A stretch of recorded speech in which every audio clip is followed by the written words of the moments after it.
සැරයක් නිින්ද ගියා සුදු නැන්දේ. මං ඊත් බැලුවා ලෙඩක්ද කියලා. මද්දු හවස් වෙන කලින් නාගෙනෙම මටත් නාන්න ඕනේ යමුද? මේ ලොකුදු ඒ දවස්වල මාත් ඔය පිල්ලෙන් නාලා තියෙනවා. අදත් යමුද? අනේ බෑ. අපිට යන්න සුනංග වෙනවනේ. මං අද ආවෙම එදා වෙච්ච දෙයට මහගල අයියාගෙන් සමාව ඉල්ලන්න කියලා. මොන වෙච්ච දෙයද? අනේ ওই දේවල් අමතක කරලා දාන්න සුදු නැන්දා. මොන වෙච්ච දෙයටද? එදා අර දුගේ කාමරෙන් සද්දයක් ආවා කියලා අපේ පුතා බලන්න ආවනේ. සුදු නැන්දා වෙච්ච දේවල් ඉතින් වෙලා ඉවරයිනේ නේද?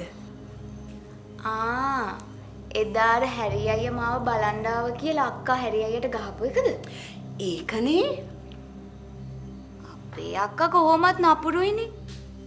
හැරි අයියා මාව බලන්න ආව කියලා කේන්ති යන්න ඇත්තේ. අක්කා බලන්න ආව මනමාලයා මාව බලන්න ආවනේ. අනේ මට මොකටද හැරි අයියාව? සුදු නැන්දා මෙච්චර දුරක් තිරෙක්කලෙන් එද්දි අමාරු නැද්ද? අම්මෝ මට නම් හිතද්දිත් ඇඟපත රිදෙනවා. නේද මද්දු? ඒ ඉතින් අපිට කාර් එකේ ගිහින් පුරුදු හින්දා. දැන් ඉතින් අක්කටත් තිරික්කල යන්න පුරුදු වෙන්න වෙයි.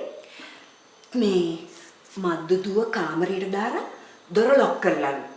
අපේ පුතා කියන ඒ මොකද දන්නේ නැණි කියලා.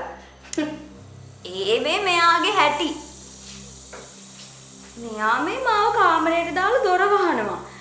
මේ අපේ චූටි සුදු නැන්දා කොයි වෙලෙත් මෙයාගේ කාමරය නිදා ගන්න දෙන්නෙම නෑ. අපේ අප්පච්චි නම් කියන්නේ කෙල්ලෙකුට නිදහසේ නිදා ගන්න පුළුවන් අප්පච්චි ළඟ විතරයි. ඉතින් මෙයාට ඕන තරම් නිදා ගන්න කියලා තියෙනවා අප්පච්චි. මේ අපේ තේ තේ පොල් රබර් නෙමෙයි. ඒ නාන්න කියන